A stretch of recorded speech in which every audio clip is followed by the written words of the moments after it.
Hiermit habe ich schon alle Schnittteile ausgeschnitten vom Taschen-Add-on. Ich zeige euch einmal kurz die Schnittteile, die enthalten sind. Also es sind einmal 4 Schnittteile und eine Schablone. Das ist jetzt hier das große Stück. Diese Schablone ist dafür da, damit ihr hier den Eingriff, diese Linie habt, die ihr dann auf dem Vorderteil übertragen müsst.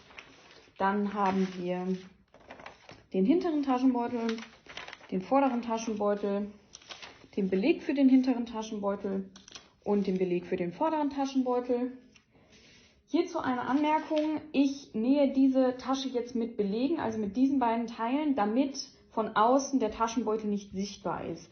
Wenn ihr den gleichen Stoff nehmt wie der Oberstoff, dann braucht ihr natürlich die Belege nicht, sondern schneidet einfach die Taschenbeutel aus dem gleichen Stoff zu. Und wenn ihr natürlich nicht den gleichen Stoff haben wollt, ich habe das zum Beispiel hier, weil dieser Sweat so dick ist, da habe ich dann mir einen dünneren Taschenbeutel genommen als Futter.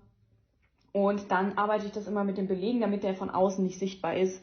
Kann man natürlich auch als Stilelement nutzen, wenn man halt diesen Print auch noch sehen möchte. Ich möchte den eigentlich von außen nicht sehen, sondern dass ich nur von außen den Oberstoff sehe. Und deswegen benutze ich diese Belege, damit das dann von außen alles die gleiche Farbe und das gleiche Material hat. Dann fangen wir als erstes mit dem Vorderteil an. Das ist mein ausgeschnittenes Vorderteil, das ist die Zoe.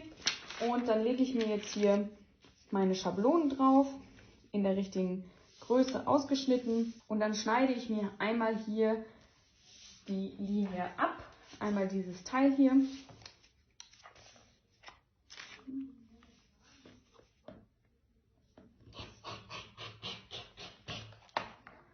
das können wir dann auch wegschmeißen. Als nächstes bereiten wir uns die Taschenbeutel vor.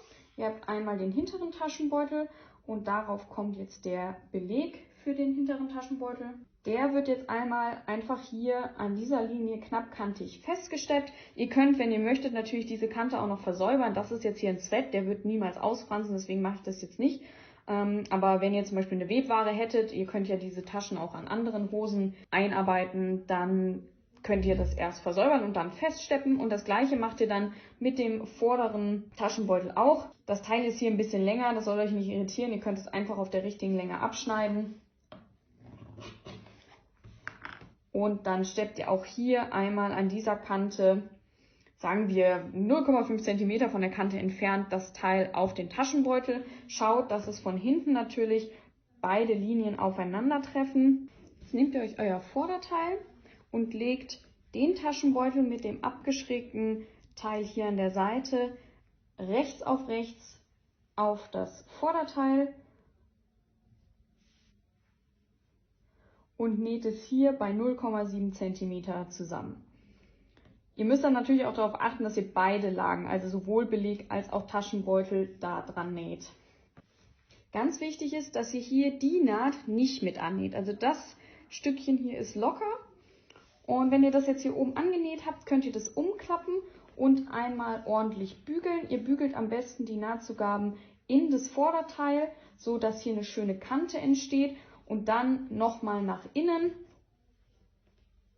nochmal bügeln, dass das Ganze schön flach liegt.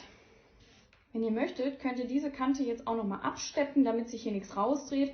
Dadurch, dass wir natürlich hier einen Beleg haben, wenn ihr einen Beleg habt, dann sieht man da natürlich jetzt nicht so viel. Aber wenn ihr jetzt einen anderen Stoff habt, der sich nicht rausdrehen soll, könnt ihr hier gerne nochmal absteppen.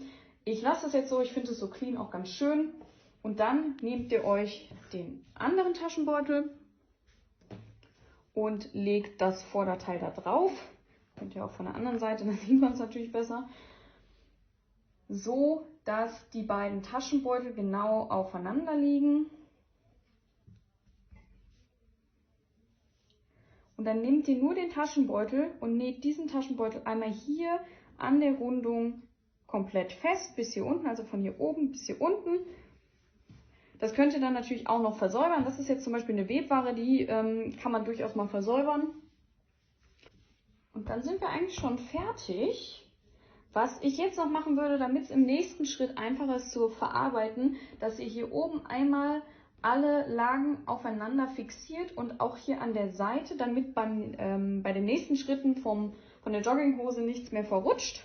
Denn wenn man es jetzt umdreht, sieht es genau so aus. Ihr habt einen Eingriff und beide Teile, sage ich mal, aus dem gleichen Stoff. Und innen drin ist trotzdem nochmal ein cooler Futterstoff, der aber nicht so offensichtlich ist. Das finde ich immer ganz schön. Und genau, also ich würde jetzt hier nochmal einmal drüber steppen und hier nochmal drüber steppen. Ihr könnt auch die Naht nochmal sichern. Einfach so ein paar Millimeter vom Rand entfernt, dass die Naht nicht rausguckt, wenn ihr weiter verarbeitet. Und dann könnt ihr einfach weiter der Anleitung von der Sweatband Zoe folgen.